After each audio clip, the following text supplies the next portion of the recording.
அஸ்ஸலாமு அலைக்கும் வரஹ்மத்துல்லாஹி வபரகாத்துஹு. உங்க எல்லாருக்கும் நூஹ் அலைஹி வஸல்லம் பத்தி தெரியுமா? நான் இப்ப நூஹ் அலைஹி வஸல்லம் பத்தி சொல்ல போறேன். ஆதம் அலைஹி வஸல்லம் மௌத்தானதுக்கு அப்புறம் பல வருஷம் சேர்ந்து மக்கள் சிலை வணங்க ஆரம்பிச்சிட்டாங்க. அல்லாஹ் மட்டும் தான் வணங்கணும், சிலை வணங்க கூடாதுக்காக மக்களுக்கு நேர் வழிபடுத்த அல்லாஹ் நூஹ் அலைஹி வஸல்லம் தூதராக அனுப்பினான். நூஹ் அலைஹி வஸல்லம் எப்படி தெரியுமா இருந்தாங்க? சிறந்த பேச்சாளராகவும் பொறுமையாளராகவும் இருந்தாங்க. அல்லாஹோட மேன்மையை பத்தி சொல்லிட்டு இருந்தாங்க. அல்லாஹ் தான் நம்மளை படைச்சான், அதனால அல்லாஹ் மட்டும் தான் வணங்கணும் நூஹ் அலைஹி வஸல்லம் மக்களுக்கு சொன்னாங்க. அல்லாஹ் தான் நம்மளுக்கு தேவையானதான் கொடுக்குறான். அல்லாஹ் தான் நம்மளுக்கு தீங்குலேன்னு காப்பாத்துறான். சிலைகள் தான் நம்மளுக்கு தேவையானதான் கொடுக்குதா, தீங்குலேன்னு காப்பாத்துதா? இல்ல, அல்லாஹ் மட்டும் தான் வணங்கணும் நூஹ் அலைஹி வஸல்லம் மக்களுக்கு சொன்னாங்க. நூஹ் அலைஹி வஸல்லம் மக்கள்லாம் இரண்டு பிரிவினராக இருந்தாங்க. சிலைங்க வணங்குறவங்க ஒரு பிரிவினர், அல்லாஹ் வணங்குறவங்க ஒரு பிரிவினர். அதுக்கு சிலை வணங்குறவங்க நூஹ் அலைஹி வஸல்லம் கிட்ட சொன்னாங்க, இந்த அண்ணன் நீங்க கொண்டு வரீங்கன்னு சொல்லுவீங்களே, எப்ப கொண்டு வருவீங்க, கொண்டு வாங்கன்னு சொன்னாங்க. அதுக்கு நூஹ் அலைஹி வஸல்லம் சொல்றாங்க, மக்கள் கிட்ட அந்த அண்ணனை என்கிட்ட இல்ல, அல்லாஹ் கிட்ட மட்டும் தான் இருக்குது. அல்லாஹ் உங்களை தண்டிக்கணும்னு நினைச்சாக்கா யாராலையும் காப்பாற்ற முடியாதுன்னு நூஹ் அலைஹி வஸல்லம் மக்களுக்கு சொன்னாங்க. நூஹ் அலைஹி வஸல்லம் எவ்வளவு வருஷமா தெரியுமா சொன்னாங்க? 950 வருஷம் பொறுமையா சொல்லிட்டே தான் இருந்தாங்க. ஆனா கொஞ்சம் மக்கள் தான் கேட்டாங்க, நிறைய மக்கள்னா கேட்கவே இல்லை. சோர்வடைஞ்சு போன மக்கள்னா நீங்க திருப்பி இதுவே சொன்னீங்கன்னாக்கா நாங்க உங்களை கல்லால் அறுத்து துன்புத்துவோம்னு சொன்னாங்க.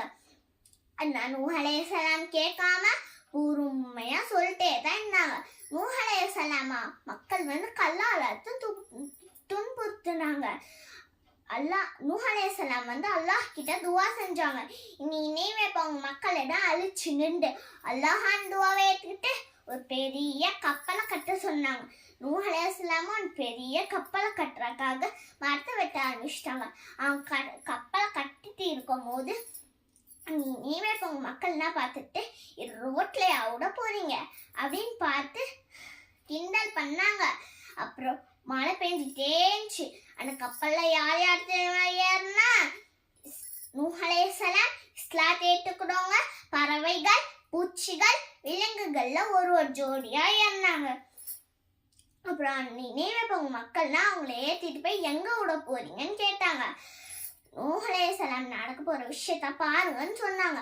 அப்புறமா நூஹ் அலைஹி வஸல்லம் மகனும் மனைவியும் கப்பல்ல ஏற சொன்னாங்க. ஆனா அவங்க ரெண்டு பேரும் கப்பல்ல ஏற மறுத்துட்டாங்க. நாங்க பெரிய மலை உச்சியை நோக்கி போயிடுவோம்னு சொன்னாங்க. பார்த்தாக்கா கொஞ்ச நேரத்துல ஒரு பெரிய அலை அவங்களை அழிச்சிட்டு போயிடுச்சு. நீனேவே இப்ப உங்க மக்களையே அழிச்சிட்டு போயிடுச்சு. எவ்வளவு நாள் தெரியுமா மழை பெஞ்சிச்சு? 40 நாள் தொடர்ந்து மழை பெஞ்சிட்டே தான் இருந்துச்சு. நூஹ் அலைஹி வஸல்லம் பிஸ்மில்லான்னு சொன்னோன்னே அந்த கப்பல் ஜோதி மலையில போய் நின்றுச்சு. வானமே நீ மழை பொழியில நிறுத்து, பூமியே நீ தண்ணியை உழிஞ்சிதுன்னு சொன்னாங்க.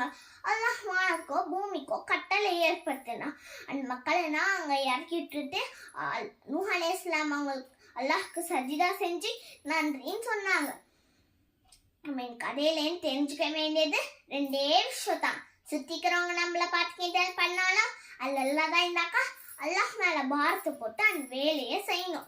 நூஹ் அலைஹி வஸல்லம் மகன் அவங்க வாப்பா பச்சு கேட்கறதுனால தானே மாட்டிக்கிட்டான். அதனால நம்ம பெரியவங்க சொல்றது கேட்டு நடந்துக்கிட்டாக்கா கப்பல்ல ஏறினவங்க மாதிரி பாதுகாப்பா இருக்கலாமாக. இன்ஷா அல்லாஹ் அல்லாஹ் நம்மள நூஹ் அலைஹி வஸல்லம் மாதிரி பொறுமையாளராக ஆக்குவானாக. அஸ்ஸலாமு அலைக்கும் வரஹ்மத்துல்லாஹி வபரகாத்துஹு.